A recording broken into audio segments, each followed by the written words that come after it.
வரலாற்றுத்துறை மாணவர்கள் இவ்வளவு பேர் இருக்குல்ல, மிக சிறப்பான விஷயமா இருக்குது. இவ்வளவு மாணவர்கள் வரலாற்றுத்துறை மாணவர்கள் நான் நான் இதுவரை எந்த கல்லூரியிலும் கிட்டத்தட்ட 30 ஆண்டு காலமாக மாணவர்களுக்கு நான் வகுப்பு எடுப்பேன். வரலாற்றுத்துறை மாணவர்கள் பார்த்தீங்கன்னா 10 பேர் 15 பேர் தான் இருப்பாங்க. மற்றவங்கள்லாம் தமிழ்துறை அது அலையில இருக்கக்கூடிய மற்ற துறைகள்லாம் சேர்த்து உட்கார வச்சு தான் வகுப்பு எடுத்து நான் பார்த்துருக்கிறேன். முதன்முறையாக வரலாற்று முழுக்க முழுக்க வரலாற்றுத்துறை மாணவர்கள் நிறைவேற்பது எனக்கு உண்மையிலேயே மகிழ்ச்சியை தருகிறது. ஏன்னா இவ்வளவு மாணவர்கள் நீங்க வரலாற்றை முதன்மை பாடமாக எடுத்து படிக்கிறீர்கள் என்றால் உண்மையை மிகவும் மகிழ்ச்சியான விஷயம். ஏனென்றால் இந்த வரலாற்று பாடம் என்பது ஒரு காலத்தில், அதாவது ஒரு 40-50 ஆண்டு காலத்துக்கு முன்பாக வரக்கூடிய ஐஏஎஸ் ஆபீசர்ஸ் எல்லாம் இருக்காங்க பாருங்க, அவங்க ஃபுல்லாவே வரலாறு படிச்சவங்க தான் வருவாங்க. அப்படிதான் வந்திருக்கிறாங்க, நீங்க பாத்தீங்கன்னா தெரியும். அதுக்கப்புறம் தான் அந்த ட்ரெண்ட் மாறி வரலாறுங்கிறது ஒரு கடைநிலை மாணவர்களுக்குரியது அப்படிங்கிற மாதிரி ஆயிட்டு வெறும் சயின்ஸ் இன்ஜினியரிங் இது மாதிரியான துறையா மாறி வரலாறு தன்னுடைய இடத்தை ரொம்ப இழந்து அது மாதிரியான சூழ்நிலையில இருந்து இப்போ வரலாற்று துறைக்கு வரலாற்று படிப்பின் ஆர்வத்து ஒரு அது பேர் என்ன சொல்லலாம், மறுபடியும் ஒரு மறுமலர்ச்சி மாதிரி ஏற்பட்டிருக்கிறது. ஒரு சிறந்த ஒரு வரவேற்கத்தக்க விஷயம். ஏன்னு கேட்டீங்கன்னா, வரலாறு இல்லாம எதுவுமே இல்லை. நீங்க எந்த அறிவியலை எடுத்துங்க அதுக்கு வரலாறு இருக்கும். நீங்க சேட்டலைட் அனுப்புங்க அல்லது நீங்க புதுசா ஏதாவது ஒரு கண்டுபிடிங்க, அந்த கண்டுபிடிப்பு பின்னால வரலாறு இருக்கு. ஆகவே வரலாறுக்கு உள்ளதான் மற்ற எல்லா சப்ஜெக்டுமே அடக்கம். அது மாதிரியான பார்வை நிறைய பேருக்கு இருக்கிறது இல்லை. அதனாலதான் வரலாறை தவறா மதிப்பிடுறாங்க. இன்னொரு விஷயம், இப்ப இருக்கக்கூடிய வரலாறு, அதாவது வரலாறுன்னு சொல்லி நம்ம பேசும் பொழுது பழைய மனநிலையிலேயே நம்ம வரலாறை பார்க்கிறோம். ஆனா அப்படி கிடையாது. இப்ப இருக்கிற வரலாறு இப்ப இருக்கிற மாடர்ன் ஏஜுக்கு தகுந்த மாதிரி தன்னுடைய கைகளை, தன்னுடைய பிரிவுகள் எல்லாம் நிறைய எக்ஸ்பேண்ட் பண்ணியிருக்கு. இப்போ உதாரணமா பாத்தீங்கன்னா, வரலாறு இப்போ தனிப்பட்ட வரலாறுன்னு கிடையாது. எப்படி இப்போ மெடிக்கல் ஃபீல்ட்ல கூட பாத்தீங்கன்னா, முன்னெல்லாம் ஒரே ஒரு எம்பிபிஎஸ் தான் இருப்பாரு, அவர் தான் எல்லாத்துக்குமே ட்ரீட்மெண்ட் கொடுப்பாரு. ஆனா இப்ப தனித்தனியா ஒவ்வொரு உறுப்புக்குமே ஒரு டாக்டர் ஸ்பெஷலைசேஷன் பண்ணி அவங்க கிட்ட தான் நம்ம ட்ரீட்மெண்ட் போறோம். அதே மாதிரிதான் இப்ப இருக்கக்கூடிய அந்த வரலாற்று துறை கூட, வரலாறுன்ற பிரிவு கூட நிறைய உட்பிரிவுகளோடு வளர்ந்துருக்கு.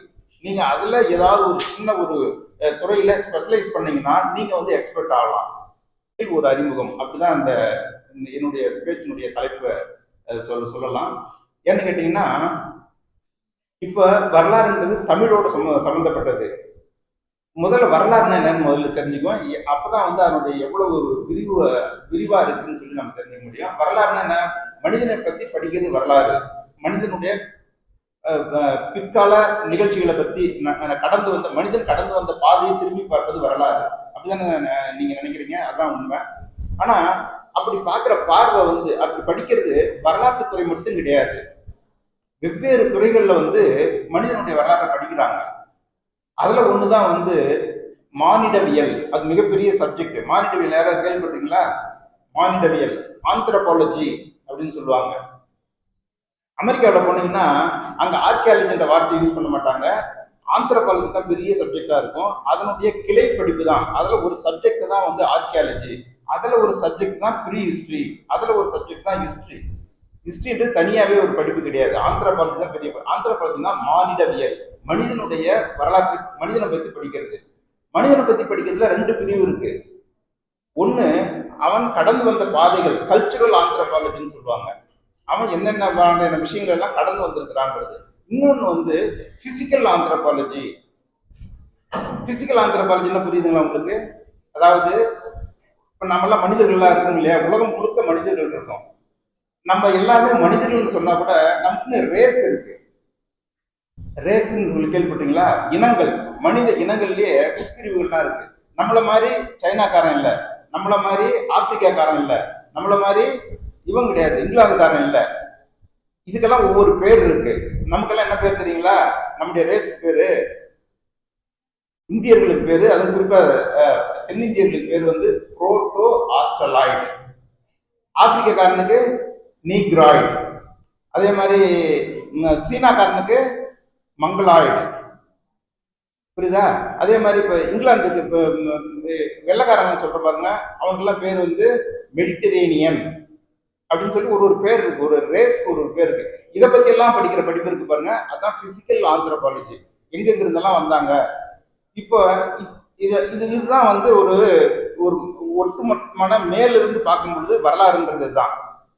அதுக்கப்புறம் நம்ம உள்ள வரலாறை வந்து ரெண்டு பிரிவா பிரிக்கலாம். வரலாறை வந்து ரெண்டு பிரிவா பிரிக்கலாம். ஒண்ணு எழுதப்பட்ட ஆவணங்களை அடிப்படையாக கொண்டு. நீங்களாம் வரலாறு படிக்கிறீங்களா இல்லையா? எல்லா பாடமும் படிக்கிறீங்க. தமிழ்நாட்டு வரலாறு, இங்கிலாந்து வரலாறு, அந்த வரலாறு, இந்த வரலாறு. அதெல்லாம் யார் எழுதுறாங்க? எப்படி எழுதுறாங்க?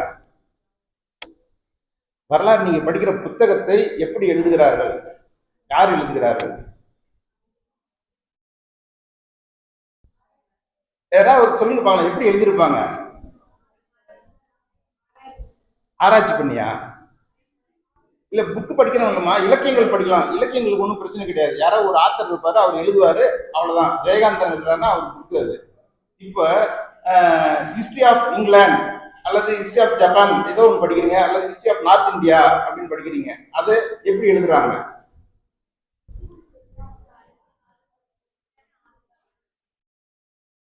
புக்கு நீங்க படிக்க எல்லாமே புக் வச்சிருப்பீங்க. அதான் ஆக்சுவலா வந்து நான் என்ன சொல்ல வரேன்னா, வரலாறு என்பது கற்பனை அல்ல, ஒருவருடைய சொந்தமா திங்க் பண்ணி எழுதுறது கிடையாது. அது முழுக்க முழுக்க ஆதாரங்களை அடிப்படையாக கொண்டு எழுதப்படுவது வரலாறு. அவ்வளவுதான், வேற ஒண்ணுமே இல்லை. அந்த ஆதாரங்கள் என்னென்ன? நாணயங்கள், கல்வெட்டுகள், செப்பேடுகள், அகழ்வாராய்ச்சிகள், இதெல்லாம் இருக்குது பாருங்க. இதுதான் வந்து ஆதாரங்கள். இப்ப இப்ப என்ன ஸ்டேஜ்? இதுக்கு முன்னாடி எழுதின வரலாறுக்கும் இப்ப நாம வாழ்ந்துட்டு இருக்கிற காலத்துக்குமான ஒப்பீட புரிஞ்சுக்கணும்னா, நீங்களும் அந்த ஆதாரங்களை நேரடியா பார்த்து உங்களுடைய கருத்தை சொல்ற அளவுக்கு உங்களை வளர்த்துக்கணும். அவங்கதான் வரலாற்று ஆசிரியர்களா இந்த காலத்துல நிலை பெற முடியும், வரலாற்றை பற்றி பேச முடியும். ஏன்னு கேட்டீங்கன்னா, நேரத்துக்கு நேரம், காலத்துக்கு காலம் வரலாற்று முடிவுகள்லாம் வந்து மாறிட்டே இருக்கு. நிறைய முடிவுகள்லாம் மாறி இருக்கு, சரிங்களா? உதாரணமா வந்து மனிதன் வந்து இதுக்கு முன்னாடி என்ன நினைச்சிட்டு இருந்தோம், ஆப்பிரிக்காவில் மனிதன் தோன்றினான், அவன் உலகம் ஃபுல்லா பரவனான் அப்படிங்கிறதான் மனிதனுடைய தோற்றத்தை பத்தி நான் படிச்சிருக்கேன். ஆனா ஒரு 5-6 வருடங்களுக்கு முன்னால மெட்ராஸ்ல அத்திரம்பாக்குன்ற ஒரு வில்லேஜ்ல சாந்தி பப்பு அப்படிங்கிற ஒரு லேடி ஒரு கல்லாயுதத்தை ஒரு ஆய்வு பண்ணாங்க. அதுல அந்த கல்லாயுதம் 12.5 லட்சம் வருடங்களுக்கு முற்பட்டது அப்படிங்கிறத நிரூபிச்சாங்க. அது உலகம் ஏத்துக்குச்சு. அதன் மூலமா என்ன ரிசல்ட் கிடைச்சதுன்னு கேட்டீங்கன்னா, மனிதன் வந்து ஆப்பிரிக்காவில இருந்து இங்க வரல இந்தியாவுக்கு, ஒவ்வொரு பிரதேசத்திலையும் மனிதன் அங்கங்கே தோன்றி இருக்கிறான். அப்படின்னா இந்தியாவில் இங்கு தமிழ்நாட்டில் மனிதன் தானாக தோன்றி இருக்கிறான். மனிதனுடைய தோற்றத்தை பத்தி உங்களுக்கு என்ன தெரியும்? மனிதனுடைய தோற்றத்தை பத்தி என்ன நினைக்கிறீங்க? எப்படி தோன்றினா நினைக்கிறீங்க? குரங்குல இருந்து தோணா. Very good. அதை சொன்னவர் யாரு? மனிதன் குரங்கிலிருந்து தோன்றினான் அப்படின்னு சொன்னவர் யாரு? முறையா யாரு? யாராவது ஒருத்தர் சொல்லுங்க. எல்லாரும் சொல்றாங்க, நானும் சொல்லக்கூடாது. அதான் சொல்றேன், நாங்க மூலத்தை நீங்க தெரிஞ்சுக்கணும்ன்றது. வரலாற்றை படிக்கும் பொழுது எதை சொன்னாலும் யார் சொன்னாங்க அப்படிங்கிறத தெரிஞ்சுக்கணும். இதை சொன்னவர் யாருன்னு கேட்டீங்கன்னா சார்லஸ் டார்வின். அவர் கூட மனிதன் குரங்கில் இருந்து பிறந்தான் சொல்லவே இல்லை. அவர் என்ன சொன்னா தெரியுமா? மனிதனுக்கும் குரங்குக்கும் ஒரே மூதாதையர் தான் சொன்னாரு. மனிதன் குரங்கில் இருந்து பிறந்தான் சொல்றதா நாம் நம்பிக்கிட்டு இருக்கோம். அது ரொம்ப பாப்புலர் ஆயிடுச்சு. ஆனா ஆக்சுவலா அவர் அப்படி சொல்லவே இல்லை. அப்படின்னா ரெண்டுத்துக்கும் வித்தியாசம் இருக்கு, தெரியுமா? இந்த வித்தியாசத்தை எப்படி தெரிஞ்சுக்கலாம்னா, அண்மையில கமலஹாசன் சொன்னாரு. என்ன சொன்னாரு தெரியுங்களா? தமிழ் மொழியிலிருந்து தான் கன்னடம் பிறந்ததுன்னு சொல்லிட்டு. அந்த பிரச்சனை எல்லாம் தெரியுமா உங்களுக்கு? தெரியாது யாருக்கும்.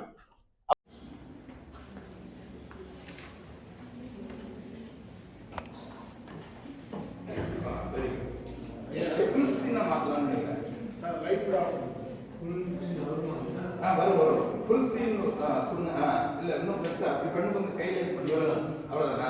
சரி, இது போதும்.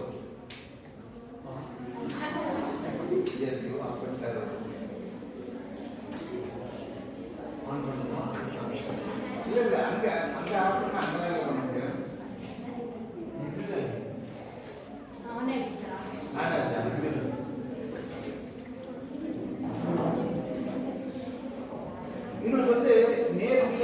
கிளாஸ் எல்லாம் முடிச்சுட்டு போகும்போது பாருங்க, செங்கல் இருந்து எல்லா பொருளுமே நேரடியாக நீங்க பார்க்கலாம், நீங்க கையால் தொட்டு பார்க்கலாம்.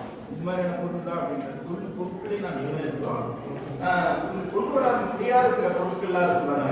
பாறை ஓவியத்தை கொண்டு வர முடியாது, அதை நீங்க இதெல்லாம் பார்க்கணும். கல்வெட்டுகளை கொண்டு வர முடியாது, அதை இதெல்லாம் பார்க்கலாம். அதனால இந்த மாவட்டங்களில் எந்த மாதிரியான தொல்பொருட்கள், தொல்பொருள்ன்றது பொருளை நீங்க தெரிஞ்சுங்க. முதல்ல தொல்பொருள்னா என்ன? தொன்மைன்றதுக்கு ஒரு டெஃபினிஷன் இருக்கு. அதாவது என்னன்னா, சட்டப்படி 100 ஆண்டுகளுக்கு முன்னால் மனிதனால் பயன்படுத்தப்பட்ட, மனிதனால் உபயோகப்படுத்தப்பட்ட, மனிதன் உருவாக்கிய எந்த ஒரு பொருளும் அது வரலாற்றுக்கோ அறிவியலுக்கோ மனித சமுதாயத்துக்கு பயனுள்ளதான எந்த ஒரு பொருளுமே தொல்பொருள் என்று பெயர். அதான் அது இங்கிலீஷ்ல தொல்பொருள் பேரு ஆர்டிஃபேக்ட். சலம், கல் இருக்கு, மண்ணு எல்லாமே பொருள், ஆயிரக்கணக்கான லட்சக்கணக்கான வருஷம் பொருள். ஆனா அது எல்லாருமே நம்ம தொல்பொருள்னு சொல்றது இல்லை. தொல்பொருள்னா அதை மனிதன் கையால் உருவாக்கி இருக்க வேண்டும் அல்லது அவன் பயன்படுத்தி இருக்க வேண்டும். மனிதனால் பயன்படுத்தப்பட்ட எந்த ஒரு 100 வருஷம் பழசுனாவே அது தொல்பொருள் அப்படின்னு சொல்லுவாங்க. சரி, அடுத்து ஒண்ணுன்னா ஒரு நேசம் போட்டு இப்ப இருக்கக்கூடிய கலெக்டர் இந்த வரலாற்று ஆய்வு குழுவுக்கு, வரலாற்று ஆய்வு குழு பத்தி நிறைய பேர் சொல்லிட்டாங்க. அதனால நம்ம தலைவர் கூட சொன்னாரு. அதனால அந்த குழுவினுடைய டீட்டெயிலா நம்ம பேச நேரம் ஆகும். அதனால அதை நான் பேசல. அதனுடைய ஒருங்கிணைப்பாளர் தமிழ்ச்செல்வன் அங்க சார் உட்கார்ந்துருக்காங்க. அவர் பொருளாளர், இது மாதிரி நிறைய பேர் இருக்காங்க. 10க்கும் மேற்பட்ட உறுப்பினர்கள்லாம் சேர்ந்து தான் இதை நாங்கள் செஞ்சுட்டு இருக்கிறோம். இந்த எங்களுடைய செயல்பாடை கலெக்டர் புரிஞ்சுக்கிட்டு எங்களை ஊக்கப்படுத்துறதுக்காக நிறைய வேலைகள்லாம் செஞ்சாரு. அதில் ஒன்றுதான் மரபு நடை. அதாவது முக்கியமான இடங்கள்லாம் இருக்காங்க, முக்கியமான கோயில்கள், பாறை ஓவியங்கள், அகழ்வாராய்ச்சி செய்யப்பட்ட இடங்கள். இந்த இடத்துக்கெல்லாம் மாணவர்களை கூட்டிட்டு போகணும் அப்படிங்கிறதுக்காக ஏற்படுத்தப்பட்டதான் மரபு நடை. அதாவது மரபு சின்னங்களுக்கு பொதுமக்களை அழைத்து சென்று அதற்கு சம்பந்தமான விழிப்புணர்வை ஏற்படுத்துவது. அது மாதிரி நிகழ்ச்சி அதான் அருங்காட்சியகம்.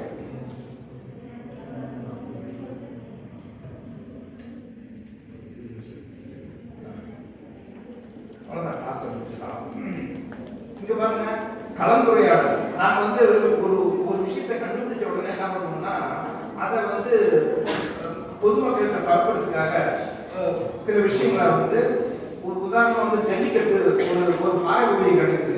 அந்த பாறை ஓவியத்தில் ஜல்லிக்கட்டு இருக்குன்னு வச்சுங்களேன். உடனே ஜல்லிக்கட்டு ஒரு முக்கியமான விஷயம், அது எல்லாருக்கும் தெரியும். நம்ம மாவட்டத்தில் இருக்கு, முதல் முறையை கண்டுபிடிச்சிருக்கோம் அப்படின்னா அதை ஒரு கற்புரையா ஒரு கருத்தரங்கமாக நடத்தி மக்களுக்கு தெரியப்படுத்துறது. அது மாதிரியான நிகழ்ச்சியை செய்யறோம். அது மாதிரியான நிகழ்ச்சிக்கு கலெக்டர் வந்திருந்தாரு, கலந்துரையாடல் நிகழ்ச்சி. அதுக்கப்புறம் இன்னொரு முக்கியமான ஒரு செயலை செய்யறோம். அதாவது எங்க எதுவுமே யாரும் தெரியாது. இப்ப இந்த ஊர்ல இந்த பொருள் இருக்கு, இந்த பொருளிய முக்கியத்துவம் வாய்ந்த ஒரு இடம் இருக்குன்னா அங்க ஒரு போர்டு ஒன்று வைக்கிறது. போர்டு வச்சீங்கன்னா இப்போ எப்படி நேம் போர்டு ரோடு ஓரமே இங்க வச்சுட்டீங்கன்னா இந்த ஊர்ல இது இருக்கு அப்படின்னு சொல்லி தெரியும். அது மாதிரியான போர்டு வைக்கிறது ஒரு திட்டம். அதையும் கலெக்டர் திறந்து வச்சாரு. அது சென்னானூர்ங்கிற இடத்துல அகழ்வாராய்ச்சி செய்யக்கூடிய இடத்துல அவர் அந்த போர்டை வச்சிருக்கோம். அங்க என்ன முக்கியத்துவம் என்ன, அந்த ஊருக்கு போனீங்கன்னாவே அந்த ஊரை இருக்கக்கூடிய தொல்லியல் முக்கியத்துவம் என்னங்கிறத அந்த போர்டை பார்த்து தெரிஞ்சுக்கலாம். அது ஒரு மிக முக்கியமான ஒரு பணி. அதை நம்முடைய மாவட்ட ஆட்சியர் அவர் அதே மாதிரி இது மாதிரி கண்காட்சிகள், அடிக்கடி தொழில் சார்ந்த கண்காட்சிகள் நடத்துறது மூலமா எல்லாருக்குமே நம்முடைய பெருமை எல்லாம் தெரிஞ்சுக்கணும். அதுவும் சென்னானூர் தான்.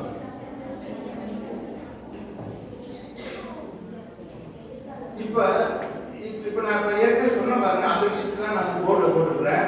இப்ப நம்முடைய வரலாறு எப்படி ஆரம்பிக்குதுன்னு வரலாற்று 2 பிரிவாக பிரிக்கலாம் நான் சொன்னேன். ஒன்று வரலாற்று முற்பட்ட காலம், இன்னொன்று வரலாற்று காலம். வரலாற்று காலம் என்பது எழுத்தை அடிப்படையாக கொண்டதுன்னு நான் சொன்னேன். உலகத்துல எழுத்து எப்ப தோன்றுச்சுன்னு நினைக்கிறீங்க? வரலாற்று காலம் எப்ப ஆரம்பிக்குது உலகத்தை தவிர?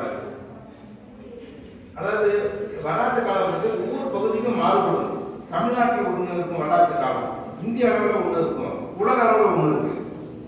அப்படின்னா என்ன அர்த்தம்னா, அந்த பகுதியில மக்கள் எப்ப எழுத்து கண்டுபிடிச்சாங்க, எப்ப பயன்படுத்தினாங்க, உலக அளவுல கண்டுபிடிக்கப்பட்ட முதல் எழுத்து எது? அப்படின்னு பார்த்தீங்கன்னா கியூனிஃபார்ம் சொல்லி இந்த பிரமிட்ல எல்லாம் இருப்பாங்க, பிரமிட்ல எழுதி வச்சிருப்பாங்க கியூனிஃபார்ம் சொல்லிட்டு அந்த எழுத்துக்கள் தான் உலகத்திலே மிக தொன்மையானது. அது கிமு 3000 3500 அவ்வளோ காலம் இருக்கு. அதனால கிமு 3000 அப்படின்றப்ப என்ன ஆகுது, இன்னைக்கு ஒரு 2000 5000 வருஷத்துக்கு முன்னாடியே உலக அளந்த எழுத்துக்களை பயன்படுத்த தொடங்கிவிட்டார்கள். வரலாற்று காலம் தொடங்கிவிட்டது. இந்திய அளவில் எது ரொம்ப தொன்மையான எழுத்து எது அப்படின்னு பார்த்தீங்கன்னா பிராமி என்று சொல்லக்கூடிய அசோகனுடைய கல்வெட்டுக்கள். அதனுடைய காலம் ஒரு கிமு 300 அப்படின்னு பார்த்தீங்கன்னா இன்னைக்கு 2300 வருஷத்துக்கு முன்னால நம்முடைய இந்தியாவுடைய வரலாற்று காலம் தொடங்குகிறது. தமிழ்நாட்டை பொறுத்தவரை இது தமிழ்நாட்டை பொறுத்தவரை கொஞ்சம் கான்ட்ராவர்சியான ஒரு விஷயம். இவ்வளவு நாள் நம்ம என்ன பண்ணோம், பிராமியில் தான் தோன்றுச்சு, தமிழ் எழுத்துக்கள் தோன்றின அப்படின்னு 2300 தான் நம்ம வச்சிருந்தோம். ஆனா கீழடி வர கீழடியுடைய முக்கியத்துவம் என்ன தெரியுங்களா உங்களுக்கு? கீழடியை பத்தி கேள்விப்பட்டீங்களா? கீழடின்றது எங்க இருக்கு? கீழடினா என்ன? ஏதாவது ஒரு வரியில சொல்லுவாங்க, கீழடி என்றால் என்ன?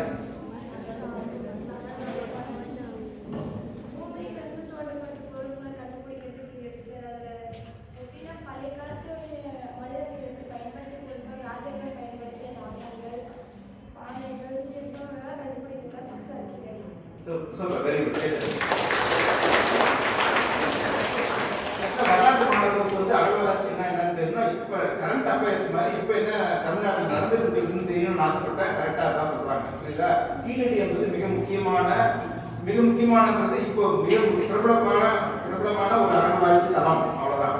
பாத்தீங்களா? அதனுடைய முக்கியத்துவம் என்ன அப்படின்னு கேட்டீங்கன்னா, ஒரு வரலாற்று மாணவர் வந்து என்ன சொல்லணும்னா, அது வந்து 2-3 முக்கியமான விஷயங்கள் சொல்லுது. அது மிக முக்கியமான விஷயம் என்னன்னு கேட்டீங்கன்னா, இந்த தமிழ் எழுத்துக்கள் இருக்கு பாருங்க, தமிழ் எழுத்துக்கள் அது இத்தனை நாளாக நம்ம வந்து கிமு 300 தான் ஆரம்பிக்குது, அதாவது அசோகனுடைய காலத்துல தான் ஆரம்பிக்குதுன்னு நம்பிட்டு இருந்த போது அது கிமு 600 போகுது. கூட ஒரு 300 பின்னால கொண்டு போகுது. அந்த டேட்டை வந்து பின்னால கொண்டு போகுது. கிமு 600 தமிழ் எழுத்துக்களுடைய காலம் கிமு 600 அப்படிங்கிறத அறிவியல் பூர்வமாக நிரூபித்த ஒரு இடங்களில் ஒன்று. அதுக்கு முன்னாடி நிறைய இடங்கள் நிரூபிச்சிருக்கிறாங்க. ஆனா வந்து ரொம்ப ஃபேமஸான இருக்கிற இடம் வந்து அது ஒண்ணு. ரெண்டாவது வந்து அங்க அதிக அளவில் செங்கலை பயன்படுத்திருக்காங்க. அதனால அந்த நகர நாகரிகத்தோட ஒப்பிடுறாங்க. இந்த 2 விஷயம் தான் அந்த முக்கியத்துவம் தவிர வேற எதுவும் முக்கியம்னா, மிக முக்கியமா நமக்கு தெரிய வேண்டிய விஷயம் வந்து எழுத்துக்கள் அசோகனுடைய பிராமி என்று சொல்லக்கூடிய எழுத்துக்களிலிருந்து தமிழ் எழுத்துக்கள் தோன்றின என்பதை மறுக்கக்கூடிய ஆதாரம் கிடைத்த இடம் இரண்டில் ஒன்று வந்து கீழடி. அதை வந்து ஞாபகத்துக்கு போகும். கீழனுடைய முக்கியத்துவம் வந்து அந்த பானையோடு, அந்த பானை ஓட்டுகிற எழுத்து, அந்த எழுத்து அந்த பானை ஓட்டு இருக்கக்கூடிய கரிம பொருள், அதை வந்து ஆய்வு பண்ணும் பொழுது ரொம்ப பின்னால போகும். அதான் ஹிஸ்டரியை வந்து 3ஆ பிரிக்கலாம். நான் ஏற்கனவே சொல்லியிருக்கிறேன், 2 ஹிஸ்டரி தான் உங்கள்கிட்ட நான் சொல்லியிருக்கிறேன். ஒன்று ப்ரீ ஹிஸ்டரின்னு சொன்னேன், இன்னொன்று ஹிஸ்டரின்னு சொன்னேன். ஒன்று எழுத்துக்கு பின்னால் உள்ளது ஹிஸ்டரி, எழுத்துக்கு முன்னால் உள்ளது ப்ரீ ஹிஸ்டரி, அப்படிதான் நான் சொல்லியிருக்கேன். ஆனால் புரோட்டோ ஹிஸ்டரின்னு ஒன்று இருக்கு. இப்போ அதுக்கு புரோட்டோ ஹிஸ்டரினா என்னன்னு கேட்டீங்கன்னா, எழுத்து இருக்கு, அதை நம்மளால் படிக்க முடியல. அது மாதிரியான ஒரு கலாச்சாரம், ஒரு நாகரிகம் இருக்கு நம்ம இந்தியாவோட. அந்த நாகரிகம் என்ன நாகரிகம்? என்ன சொல்றீங்க? சூப்பர், ஹரப்பா நாகரிகம். வெரி கேட்டுருங்க. அதாவது சிந்து சமவெளி நாகரிகம் பாருங்க. அந்த சிந்து சமவெளி நாகரிகத்தை தான் புரோட்டோ ஹிஸ்டரின்னு சொல்றோம். ஏன் புரோட்டோ ஹிஸ்டரின்னு சொல்றோம்னா, சிந்து சமவெளி நாகரிகத்தில் எழுத்துக்கள் இருந்தன. அந்த எழுத்துக்கள் நம்மால் இன்று வரை படிக்க முடியவில்லை. எப்ப நம்ம அந்த எழுத்துக்கள்லாம் படிச்சு தெரிஞ்சு எல்லாருக்கும் இதுதான் தெரிஞ்சிட்டோம்னா, அதுக்கப்புறம் அந்த புரோட்டோ ஹிஸ்டரின்ற ஒரு பேரே இருக்காது. புரோட்டோ ஹிஸ்டரினா மீனிங் என்னன்னா, இடை வரலாற்று காலம், அதாவது தற்காலிக வரலாற்று காலம். அது வரலாற்று காலம் தான், ஆனால் தற்காலிகமா அதை நம்ம ப்ரீஸ்ல வச்சிருக்கிறோம். ஏன்னா நம்மளால அதை படிக்க முடியல. அது டெபினிஷன் அது ஃபுல்ஃபில் ஆயிடுது. அவங்க வந்து எழுத்தை பயன்படுத்திட்டு தான் வரலாற்று காலம். ஆனா எழுத்தை பயன்படுத்திட்டாங்க, ஆனா வரலாற்று காலம் நம்மளால சொல்ல முடியல. அது என்ன சொல்லிட்டு நமக்கு தெரியல. புரியுதுங்களா? நான் சொல்ல வரக்கூடிய விஷயம் என்னன்னா, எழுத்து இருக்கு, ஆனால் நம்மளால படிக்க முடியல. என்னைக்கு நம்ம படிக்கிறோமோ அதுக்கப்புறம் புரோட்டோஸ் இந்த பேரை நம்ம எடுத்துக்குவோம். நான் ஏற்கனவே சொன்ன மாதிரி ப்ரீ ஹிஸ்டரி, ஹிஸ்டரி ஆரம்பிக்கிறேன். அடுத்தது இப்ப ப்ரீ ஹிஸ்டரியை 2 பிரிவா பிரிக்கலாம். இது கொஞ்சம் டீட்டெயில் அப்படியே போகும். ரொம்ப உள்ள போட மேற்தான். ஒண்ணு வந்து கற்காலம், இன்னொன்னு வந்து உலோக காலம். கல்லை பயன்படுத்தினா இப்போ உலோகம் கண்டுபிடிச்சாங்க, அவ்வளவுதான். அதுக்கு இந்த கற்காலம் இருப்பாங்க, இந்த கற்காலத்தை இவ்வளவு உட்பிரிவுகளா 3 உட்பிரிவுகளா பிரிக்கலாம். இந்த கற்காலத்தை ஒண்ணு வந்து பேலியோனா பழைய, மெசோனா இடை, இன்னொன்று நியோனா புதிய. இந்த வார்த்தைகள்லாம் ரொம்ப ஈஸியானது தான். பேலியோனா பழசு, மெசோனா இடை, நியோனா லித்தினா கல்லு. கற்காலத்தையே பழங்கற்காலம், இடைக்கற்காலம், புதிய கற்காலம் அப்படின்னு 3ஆ பிரிக்கலாம். அடுத்தது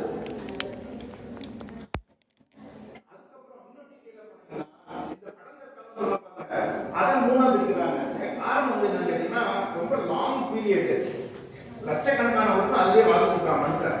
அதனால அதை சின்ன சின்ன உட்பிரிவுகளா பிரிக்கிறாங்க. Lower, middle, upper. அகழ்வாராய்ச்சி அல்லது தொழிலில் வந்து இந்த 3 வார்த்தையும் ரொம்ப தெரிஞ்சுக்கணும். லோயர்ன்றது ரொம்ப பழசு, மிடில்ன்றது இடைக்காலம், அப்பர்ன்றது நவீனம், ரொம்ப மாடர்ன். அது மாதிரி இப்ப மெகாலித்திக் என்ற ஒரு வார்த்தை இருக்காங்க. இதை பத்தி நீ கொஞ்சம் நல்லா தெரிஞ்சுக்கணும். இதுக்கு முன்னால லித்திக் என்ற வார்த்தையெல்லாம் கருவிகள் காலம். ஆனா அந்த மெகாலித்திக் வந்து கருவிகள் காலம் இல்ல. அது கல்ல வந்து ஆயுதமா பயன்படுத்தல. கல்ல வந்து இறந்தவர்கள் அடக்கம் செய்வதற்காக ஒரு நினைவு சின்னமா பயன்படுத்துறாங்க. கல்ல வந்து ஆயுதமா பயன்படுத்தாம அதோட காலம் சொன்னீங்கன்னா அது என்ன காலம் சொல்லணும்னா இரும்பு காலம். இரும்பு காலத்தை தான் வந்து மெகாலித்திக்னு சொல்றாங்க. ஏன் மெகாலித்திக்னு சொல்றோம்னா, இரும்பு காலமும் இந்த இறந்தவரை அடக்கம் செய்யக்கூடிய முறையும் ஒன்றோடு ஒன்று சேர்ந்தே இருக்கும். இரும்பு தனியாகவும் நீ தனியாகவும் இருக்காது. எந்த ஒரு புதைக்குடைய அகழ்வாய்வு பண்ணீங்கனாலும் அதுக்குள்ள இரும்பு இருக்கும். ஆனா அடையாளமா நீங்க வெளியில இருந்து பெரும் கற்காலம் தான், பெரிய கல் இருக்கும், அதுக்குள்ள தோண்டி பார்த்தீங்கன்னா இரும்பு இருக்கும். அதனால நம்ம பேரே நிக்நேம் வைக்கிறோம் இல்லையா, நிக்நேம் வைக்கிற மாதிரி இது வந்து அந்த ஒரு இரும்பு காலத்துடைய நிக்நேம் தான் வந்து மெகாலித்திக். லித்திக்ன்ற வார்த்தையை வச்சு நீங்க கற்காலத்துக்கு போயிடக்கூடாது, அதுக்காக தான் அதுதான் ஏற்கனவே பேர் வரும்போது நான் சொல்லலை. ஓகே. அதுக்கப்புறம் பாருங்க, முக்கியமா அதுக்கு முன்னால பாருங்க, பின்னாடி சொல்லிட்டு இருந்த பாருங்க, வரலாற்றுக்கு முற்பட்ட காலத்துல இருந்து வரலாற்று காலமா மாறக்கூடிய காலம் தான் சங்கம் ஏஜ். சங்க காலத்துல பாத்தீங்கன்னா இப்ப அந்த மெகாலித்திக் வந்து மேல வந்து போகுது, 100 CE வரும் போகுது. CEனா இப்ப இந்த 100 AD வச்சு 100 வந்து அது போகுது. ஆனா சங்கம் பீரியட் வந்து 600க்குள்ளேயே போயிடுது. அப்படின்னா என்ன அர்த்தம்னா ஒண்ணுல இருந்து ஒண்ணா மாறுது. அகழ்வாராய்ச்சியில பாத்தீங்கன்னா ஒரு பானை கிடைக்குதுன்னா கீழே இருக்கிற பானையில வெறும் குறியீடுகளா இருக்கு, எழுத்துக்களே கிடைக்கல. போக போக கொஞ்சமா எழுத்துக்கள் வளர்ந்து அதுக்கப்புறம் முழு எழுத்துக்கள் வளருது. அந்த முழு எழுத்துக்கள் எப்ப கிடைக்குதோ அப்ப வரலாற்று காலம் போறோம். ஆனா அந்த அகழ்வாராய்ச்சி போக போக எழுத்து இல்லாத காலமும் இருக்கு. அதனாலதான் வந்து 600 BC வந்து கீழே கொண்டு போறோம்.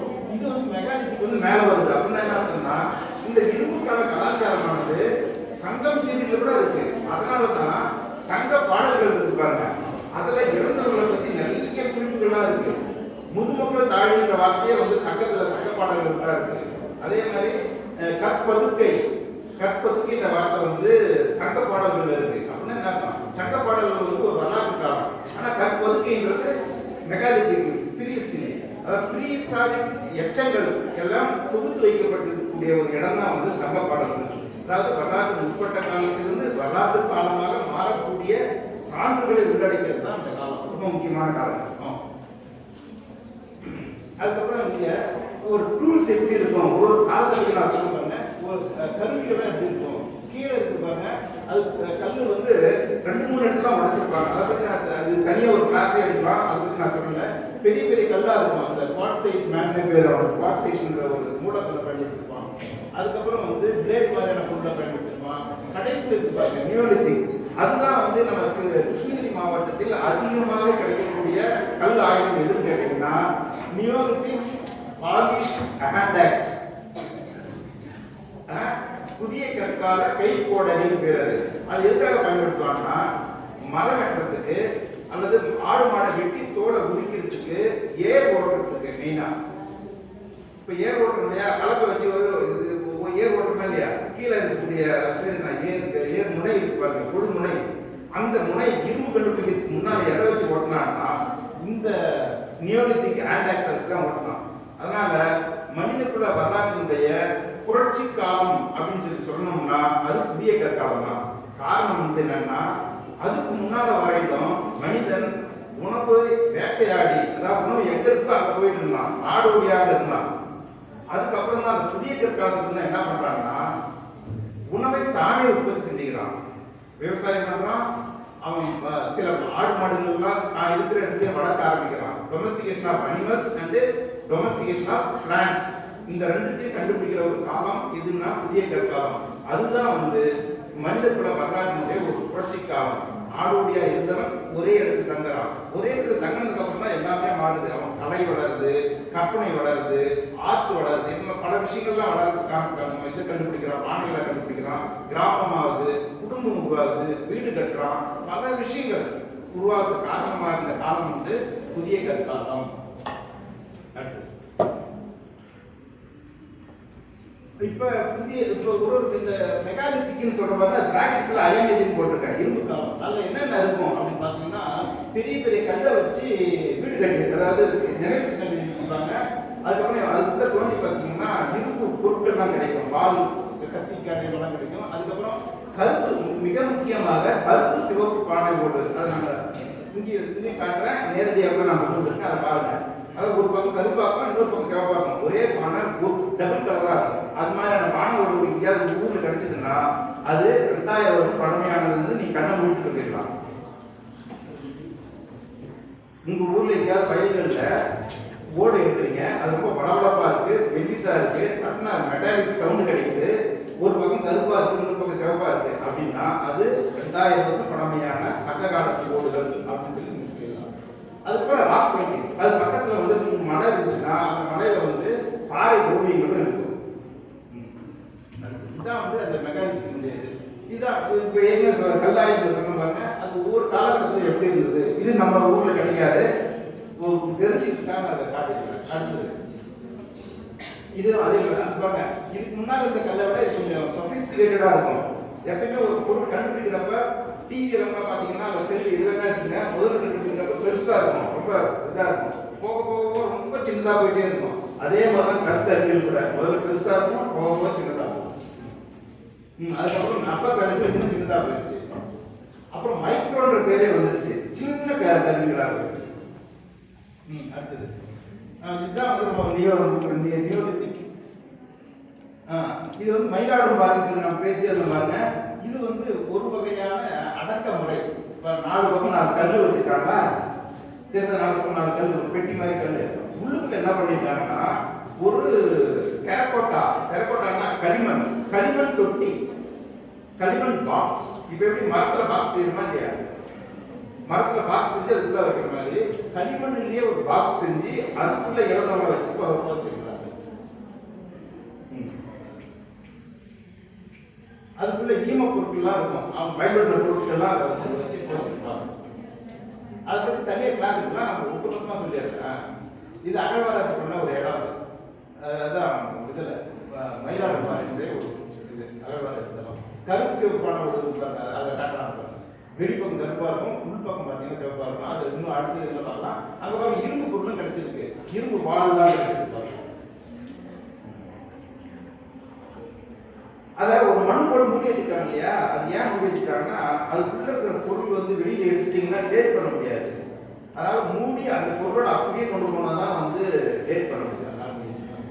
இது வந்து கல் வட்டம், இதை நீங்க பார்க்கவே முடியாது.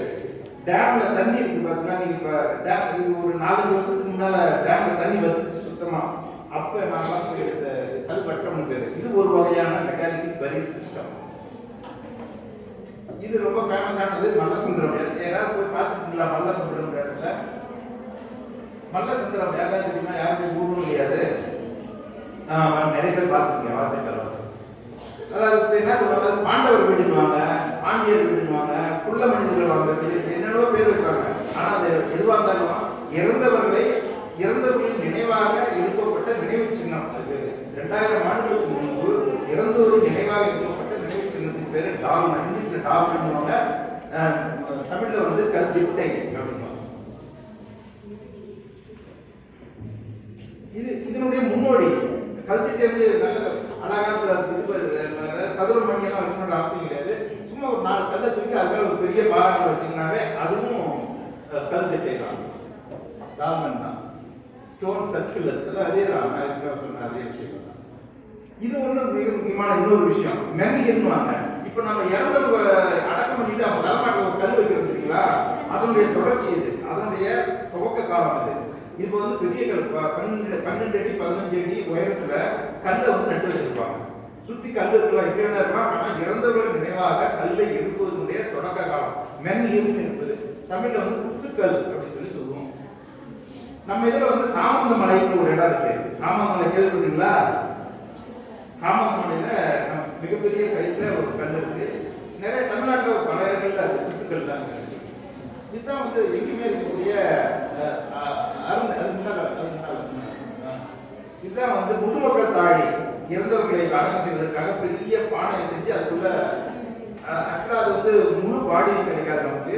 இறந்தவங்களை வந்து வெளியில ஒரு 15 நாள் ஓப்பன் ஸ்பேஸ்ல போட்டுருவாங்க. அதுக்கப்புறம் தான் அந்த முக்கியமான எலும்பு மட்டும் இருக்கும். மண்டை ஓடு, கால் எலும்பு, இது மாதிரி முக்கியமான ஒரு 4 எலும்பு மட்டும் உள்ள வச்சு குறைச்சி வச்சிருப்பாங்க. அதுதான் வந்து முதுமக்கள் தாழிகள். இதுதான் வந்து சாக்ரிஃபைஸ். நான் சொன்ன பாருங்க, நீங்க அகழ்வாரத்தை பாத்தீங்களா, தொட்டி, களிமண் தொட்டி மாதிரி, அது மாதிரி நிறைய கால்களோட வச்சு ஒரு உருவம் எல்லாம் காட்டியிருப்பாங்க. சாக்ரிஃபைஸ். இதுதான் பிளாக் அண்ட் ரெட் வேர்ன்றது. நீ ஆயிரத்தி சொன்னாங்க ஒரே பானை தான். அதனுடைய ஒரு பக்கத்தையே பாருங்க, மேல வந்து கருப்பா இருக்கு, அதனுடைய கீழ் பக்கமே சிவப்பா இருக்கு. இது மாதிரி அதே மாதிரி உள்பக்கம் ஃபுல்லா கருப்பா இருக்கும். உள்பக்கம் கருப்பாகவும் வெளிப்பக்கம் சிவப்பாகவும் இருக்கும். இந்த கருப்பு வந்து சில நேரங்களில் வெளிப்பக்கம் கொஞ்சம் நேரத்துக்கு வந்துருக்கும். அடுத்தது இது வந்து பாறை கீரல்னு சொல்றாங்க. பாறையில வந்து பல்வகையான பாறை ஓவியங்கள் இருக்கு. இன்னொன்று வந்து பாறையிலேயே வந்து செதுக்கல் மாதிரி இருக்கும். பாறையிலே கீறி வச்சிருப்பாங்க, இன்னொரு கல்லை வச்சு கீறி கீறி கீறி உருவாக்கிருப்பாங்க. அது பேர் வந்து இதுவும் ஒரு வகையான ராக் ஆர்ட் தான், பாறை கீரல்னு சொல்லிட்டு. பெட்ரோகிளிஃப்னு சொல்லுவாங்க. அது வந்து நக்கநாயனம் பண்ணாங்க ஒரு இடத்துல இருக்கிறது. இதே மாதிரி கப் மார்க் சொல்லி நிறைய குழிகளும் பண்ணி வச்சிருப்பாங்க. அந்த குழி வந்து உடல் அளவுக்கு நல்லா ஆழமா இருக்காது, சின்ன சின்ன குழியா இருக்கும். அதுவும் மெகாலித்தினுடைய ஒரு காரணம். இது வந்து அம்புத்தி ஜோனையில கிராஃபிட்டி மார்க்ஸ், அதே தான் கிராஃபிட்டின் பேர், பாறை கீரல். அடுத்தது இதெல்லாம் கூட ஒரு படக்காலத்து இருக்கு. இது பேர் வந்து பாண்டி விளக்கு. பாண்டி விளக்குன்றது இறந்தவர்களுடைய நினைவாக. இப்ப இறந்தவங்களுக்கு இப்போ சுடுகாட்டில் போய் குணத்தை எரிஞ்சிட்டோ அது அடக்கம் பண்ணிட்டோ வீட்டில் வந்து நம்ம சாமி கும்பிட்டு தானே போவாங்க. அவங்க என்ன வச்சிருப்பாங்க வீட்டில், எதை கும்பிடுவோம்? விளக்கு. அந்த விளக்கு வந்து எதை குறிக்குதுன்னா இறந்தவருடைய ஆன்மாவை குறிக்கிறது. இதை வந்து எப்ப இதனுடைய தொடக்கம்னா இந்த பாண்டி விளக்கு 2000 வருஷத்துக்கு முன்னால் வரையப்பட்ட எல்லா பாறை ஓவியங்களிலும் இந்த பாண்டி விளக்கை வரைஞ்சி வச்சிருப்பாங்க.